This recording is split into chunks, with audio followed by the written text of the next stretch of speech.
147편 시편 147편 1절에서 20절까지 한 목소리로 읽겠습니다.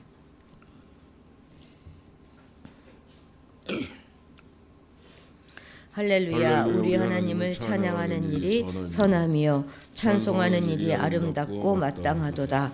여호와께서 예루살렘을 세우시며 이스라엘의 흩어진 자들을 모으시며 상심한 자들을 고치시며 그들의 상처를 싸매시는도다. 그가 별들의 수요를 세시고 그것들의 다 이름대로 부르시는도다. 우리 주는 위대하시며 능력이 많으시며 그의 지혜가 무궁하시도다. 여호와께서 겸손한 자들은 붙드시고 악인들은 땅에 엎드러뜨리시는도다. 감사함으로 여호와께 노래하며 수금으로 하나님께 찬양할지어다. 그가 구름으로 하늘을 덮으시며 땅을 위하여 비를 준비하시며 산에 풀이 자라게 하시며 들짐승과 우는 까마귀 새끼에게 먹을 것을 주시는도다. 여호와는 말의 힘이 세다 하여 기뻐하지 아니하시며 사람의 다리가 억세다 하여 기뻐하지 아니하시고 여호와는 자기를 경외하는 자들과 그의 인자하심을 바라는 자들을 기뻐하시는도다. 예루살렘아 여호와를 찬송할지어다. 시온아 내 하나님을 찬양할지어다. 그가 내 문빗장을 견고히 하시고 내 가운데 있는 너희 자녀들에게 복을 주셨으며 내 경내를 평안하게 하시고 아름다운 밀로 너를 배불리시며 그의 명령을 땅에 보내시니 그의 말씀이 속히 달리는도다. 눈을 양털같이 내리시며 소리를 재같이 흩으시며 우박을 떡 부스러기같이 뿌리시나니 누가 능히 그의 주의를 감당하리요. 그의 말씀을 보내사 그것들을 누기시고 바람을 불게 하신즉 물이 흐르는도다. 그가 그의 말씀을 야곱에게 보이시며 그의 율례와 규례를 이스라엘에게 보이시는도다. 그는 어느 민족에게도 이와 같이 행하지 아니하셨나니 그들은 그의 법도를 알지 못하였도다. 할렐루야. 이 시편 147편은 시편의 대결말로 향하는 할렐루야시 마지막 5개가 이제 할렐루야시라고 말씀드렸잖아요. 할렐루야를 시작해서 할렐루야를 마치는 그 할렐루야 시편 중에 두 번째 시입니다. 이스라엘을 향하여 여호와의 찬양을 촉구하는 저자 미상의 감사 예배 시이죠.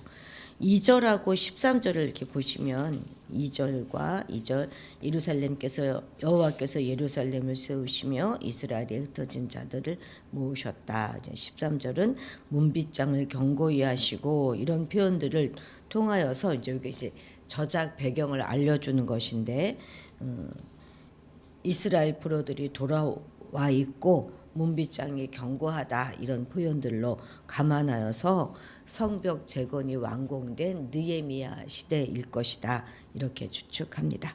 이 시는 세 연으로 나눌 수가 있는데요. 먼저 이제 6절까지 나누고 그다음에 7절부터 11절까지 그리고 12절부터 20절까지 이렇게 세 부분으로 세 연으로 나눕니다. 그런데 각 세 연은 다 하나님을 찬양하라. 하나님이 찬양하는 것이 마땅하다 하는 명령 형식으로 시작합니다. 1절도 보면 찬송하는 일이 아름답고 마땅하다 이렇게 얘기하고 7절에도 보면 감사함으로 여호와께 노래하며 수금으로 하나님께 찬양할지어다 이렇게 명령하죠. 12절에도 예루살렘아 여호와를 찬송할지어다. 시온아 내 하나님을 찬양할지어다 이렇게 찬양하라 것으로 세 연으로 나뉘어집니다. 우리 1절부터 6절까지 같이 읽도록 하겠습니다. 할렐루야, 우리 하나님을 찬양하는 일이 선함이요 찬송하는 일이 아름답고 마땅하도다. 여호와께서 예루살렘을 세우시며 이스라엘에 흩어진 자들을 모으시며 상심한 자들을 고치시며 그들의 상처를 싸매시는도다. 그가 별들의 수요를 세시고 그것들을 다 이름대로 부르시는도다. 우리 주는 위대하시며 능력이 많으시며 그의 지혜가 무궁하시도다. 여호와께서 겸손한 자들은 붙드시고 악인들은 땅에 엎드러뜨리시는도다. 아멘. 지금 시인은 찬양하라 이렇게 말하고 난 다음에 하나님은 어떤 분이신지 분사형으로 그러니까 뭐뭐뭐 하시는 분 과거부터 현재까지 그렇게 하시는 분으로 소개하고 있습니다. 첫 번째, 하나님은 어떤 분이십니까? 예루살렘을 세우시는 분이십니다. 그가 이스라엘에 흩어진 자들을 모으십니다. 그죠? 실제로 하나님은 자기 백성을 죄 때문에 전쟁으로 심판하셨지만 포로로 끌려간 그 땅에서부터 다 물러 모아서 무너진 성벽을 재건하게 하셨잖아요. 둘째로 마음이 누군가에게 의해서 깨어진 자들, 곧 상심한 자들을 치유하시는 분이시고 그들의 고통스러운 상처를 싸매시는 분이십니다. 그렇기 때문에 오늘 우리의 아픈 마음도 또 우리의 상처도 다 치유하실 수 있는 분이심을 믿으시기 바랍니다. 자, 세 번째는 별들의 수를 다 세시는 분이에요. 그리고 그 아름다운 모든 것들의 이름을 하나씩 부르시는 분이십니다. 고대 근동 사회에서는요, 이 별들은 숭배의 대상이 되기도 하였거든요. 이 별을 막 섬겼단 말이에요. 그런데 우리 하나님은 그 별들을 하나하나 세시고 그 이름을 부르신다 하면서 우주 만물의 창조자이신 그의 우주적 주권을 지금 강조하고 있는 것입니다. 우주 공간에 떠 있는 별들이 도대체 몇 개나 되겠습니까? 수천억 개가 되지 않겠습니까? 그런데 그 이름을 다 아셔서 그 이름을 불러주시고 그 별을 다 세시는 하나님께서 세상에 별들만큼 많지도 않고 그렇게 주목받지 못하는 우리 인생 하나하나를 계수하면서 아시는 것은 너무나 당연하지 않겠습니까? 예수님께서도 나는 선한 목자다.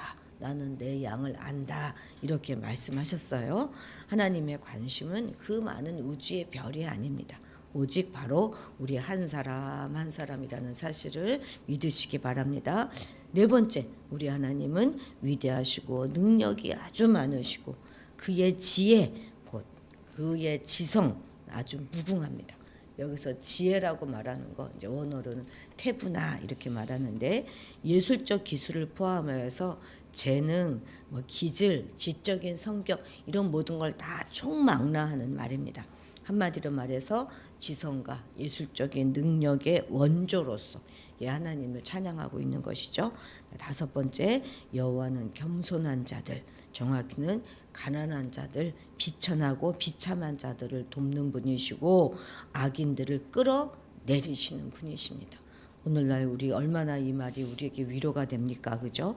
하나님께서는 겸손한 자들을 긍휼히 여기시고 불쌍히 여기셔서 어떠한 상황 속에서도 결코 쓰러지지 않도록 든든한 버팀목이 되시고 반석이 되시지만 반대로 하나님 앞에서 교만히 행하는 악한 인생은 그가 아무리 든든한 세상의 버팀목으로 자신을 버티고 고정시키고 있다 하더라도 그 능하신 팔로 무너뜨리시고 엎드리신다 하는 그 사실을 지금 찬양하고 있는 것입니다. 우리 인생의 성패를 좌우하는 것은요, 결코 경제적인 능력이나 지식이나 권세나 힘 같은 외부의 어떤 환경적인 요인이 아니라 철저히 우리가 하나님과 세상에 대한 우리의 삶의 자세가 우리의 성패를 좌우한다는 사실, 우리는 이런 고백을 통해서 반드시 깨달아야 할 것입니다. 즉 우리가 얼마나 하나님 앞에서 겸손하고 이 세상 사람들을 섬기고 온유한 자세를 유지할 수 있는가 하는 그것이 엎드러지지 않고 견고한 인생을 사는 첫 번째 비결이 된다는 것입니다. 그래서 우리는 무엇보다도 겸손한 자가 돼야 돼요. 정말 겸손히 우리가 살아가야 될 모든 방편입니다. 많이 가졌고 높은 자리에 앉아있다 할지라도 없는 자처럼 낮은 자처럼 겸손히 섬기는 자세를 가지고 하나님을 섬기며 사람을 섬겨야 하는 것입니다. 우리 안에 교만이 올라올 때부터 우리는 그러면 아주 신앙이 타락하는 거예요. 늘 겸손하게 이것이 우리를 이 세상에서 실패하지 않게 하고 쓰러지지 않게 하는 참되고 온전한 삶의 지혜이자 또 비결이라는 사실 우리는 잊지 말아야 하겠습니다. 자, 9절에서 11절 같이 읽겠습니다. 들짐승과 우는 까마귀 새끼에게 먹을 것을 주시는도다. 여호와는 말의 힘이 세다 하여 기뻐하지 아니하시며 사람의 다리가 억세다 하여 기뻐하지 아니하시고 여호와는 자기를 경외하는 자들과 그의 인자하심을 바라는 자들을 기뻐하시는도다. 아멘. 이제 두 번째 연이 시작된 거잖아요. 시인은 악기를 연주하고 또 목소리로 노래하자 이렇게 공동체를 향하여 권면하였습니다. 그리고 그 악기와 목소리로 찬양받으시는 하나님이 어떤 분이신지 또 다시 이제 그 속성을 분사형으로 표현하고 있습니다. 하나님은 어떤 분이십니까? 들짐승과 까마귀에게도 먹거리를 주시는 분이시라는 거예요. 세상 만물, 살아있는 모든 생명체를 먹이고 입히시는 창조주 하나님이심을 찬미하고 있습니다. 시인은 인간의 손길이 전혀 닿을 수 없죠. 인간의 손길 없이 유지되어 가고 있는 높은 산과 초원의 들과 야생의 생명체들, 이런 모든 것 속에 하나님의 은총이 깃들고 있다, 이렇게 고백하고 있습니다. 시인은 인간의 돌봄이 아닌 오로지 하나님의 돌봄 속에서 자라고 있는 생명체들을 언급하고 강함이 아닌 약함과 고요를 상상하도록 우리에게 도전하고 있습니다. 10절에 나오는 말의 힘이라고 하는 거 있잖아요. 이것은 전쟁에서 사용되었던 군마의 힘을 가리키는 거예요. 고대는 이제 이거 병거와 군마가 그 나라의 힘 아니었습니까? 한 나라의 국력을 측정하는 중요한 품목으로 우리가 여겨졌습니다. 또한 사람의 다리라고 하는 것은 개인의 힘과 민첩함을 상징하는 것이에요. 그러니까 자신의 힘으로 무엇인가를 이룰 수 있다고 생각하는 모든 교만을 가리키는 말이 이 다리의 힘입니다. 그러니까 시인이 지금 말하고자 하는 것은 하나님께서 이 세상의 피조물들의 탁월함과 모든 능력을 다 미워하신다, 이런 말이 아니라 하나님을 의지하고 찬양해야 함에도 자신들의 힘만을 의지하여 교만하고 자만하는 자들을 기뻐하지 않으실 뿐만 아니라 한 발 더 나가서 미워하기조차 하신다, 이 말인 것입니다. 사실 다윗은요, 가장 열악한 조건과 환경에서 그의 인생을 시작했던 사람 아니겠습니까? 그러나 하나님께서는 그 열악한 조건 속에 있는 그를 택하셔서 이스라엘의 가장 위대한 왕으로, 가장 존경받는 왕으로 세워주셨습니다. 우리 시편 20편 7절 같이 읽겠습니다. 시편 20편 7절입니다. 시작. 어떤 사람은 병거, 어떤 사람은 말을 의지하나 우리는 여호와 우리 하나님의 이름을 자랑하리로다. 아멘. 이 역시 다윗의 고백이잖아요. 오늘 우리는 이 세상의 모든 외적인 조건이나 환경, 그가 가진 능력만을 의지하고 그것에 근거하여서 교만하고 자만하기보다는 오히려 능력의 원천이 되시고 인생의 주관자 되시는 하나님을 붙잡고 그분만을 높이고 그분만을 경외하는 그런 삶을 우리가 살아가야 하겠습니다. 자, 13, 14절 읽겠습니다. 세 번째 연이죠. 시작. 그가 내 문빗장을 견고히 하시고 내 가운데 있는 너희 자녀들에게 복을 주셨으며 내 경내를 평안하게 하고 아름다운 밀로 너를 배불리시며. 고대의 전쟁은 대부분이 다 공성전입니다. 성을 중심으로 그 성을 지키려고 하는 자들과 빼앗으려고 하는 자들의 혈전이에요. 이럴 때 성을 빼앗으려고 하는 쪽에서 가장 쉽게 성을 함락시킬 수 있는 방법은 성문을 뚫고 안으로 들어가는 길입니다. 만약에 이것이 여의치 않잖아요. 그러면 이 성벽에다가 사다리를 놓고 그것으로 이제 기어 올라가 성을 점령해야 하는데, 이렇게 성벽을 통한 점령은 아주 심각한 피해를 감수해야만 합니다. 성벽에서 활을 쏘아버리면 올라갈 수가 없잖아요. 그렇기 때문에 대부분 성문을 부수고 성을 점령하려고 하였습니다. 따라서 고대 전쟁에서 성문과 이 성문을 지탱하게 하는 빗장의 견고함이라고 하는 것은 무엇보다도 중요한 거예요. 그것이 생명인 것입니다. 그러나 아무리 견고한 성이라고 해도요, 결코 함락되지 않았던 성은 없습니다. 이스라엘도 당시 난공불락의 요새다 했던 그런 여리고성을 일거에 함락하지 않았습니까?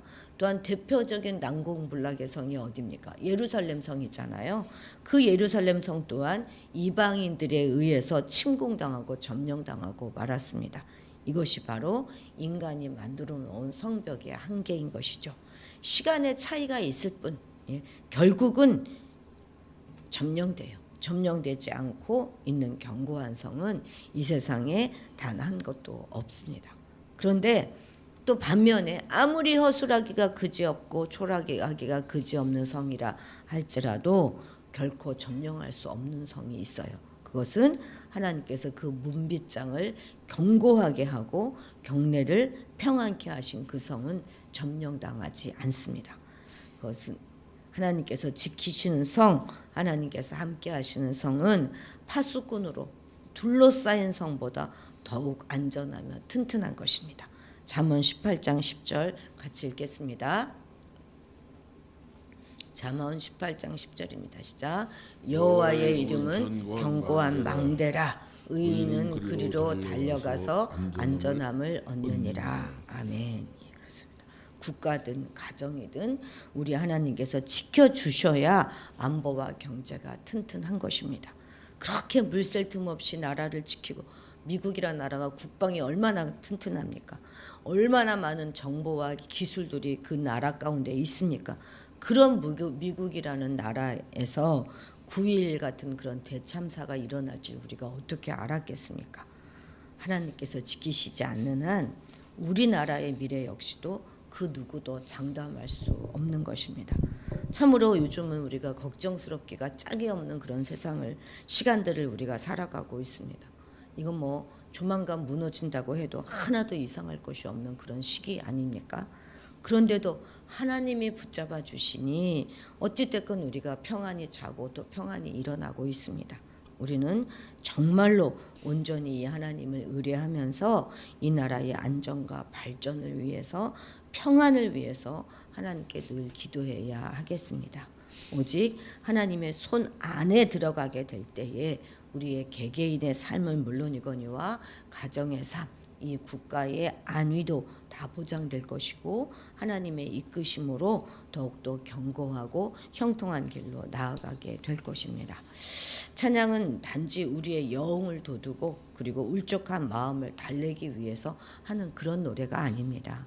찬양은 창조주의 우리가 피조물로서 전지전능하신 하나님의 능력과 은혜를 깨닫는 자가 드릴 수밖에 없는 경외이고 찬양이고 찬미인 것입니다.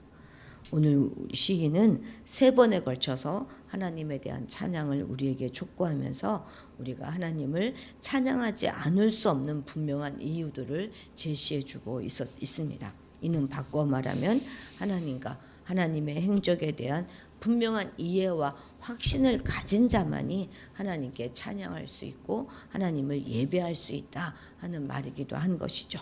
정말로 흔들림 없는 하나님에 대한 믿음을 오늘도 감사함으로 찬양하시는 그런 한 날을 보내시게 되기를 바랍니다. 기도하시겠습니다. 온 우주를 창조하시고 뛰어난 섭리로 운행하시며 지키시는 하나님 아버지, 아버지의 손에 온 우주 만물이 붙들려 있음을 믿습니다. 겸손한 자를 붙드시고 악인들은 땅에 엎드러뜨리시는 하나님의 성품을 기억하며 더욱 겸손한 자가 되기 위하여 말씀으로 우리를 갈고 닦게 하옵소서. 기회가 되든지 되지 않든지 우리 심령 가운데 터져나오는 찬양과 감사를 늘 하나님께 올려드리게 하시고 나의 힘을 의지하는 자들이 아니라 오직 여호와의 이름만을 자랑하는 자들 되기를 원합니다.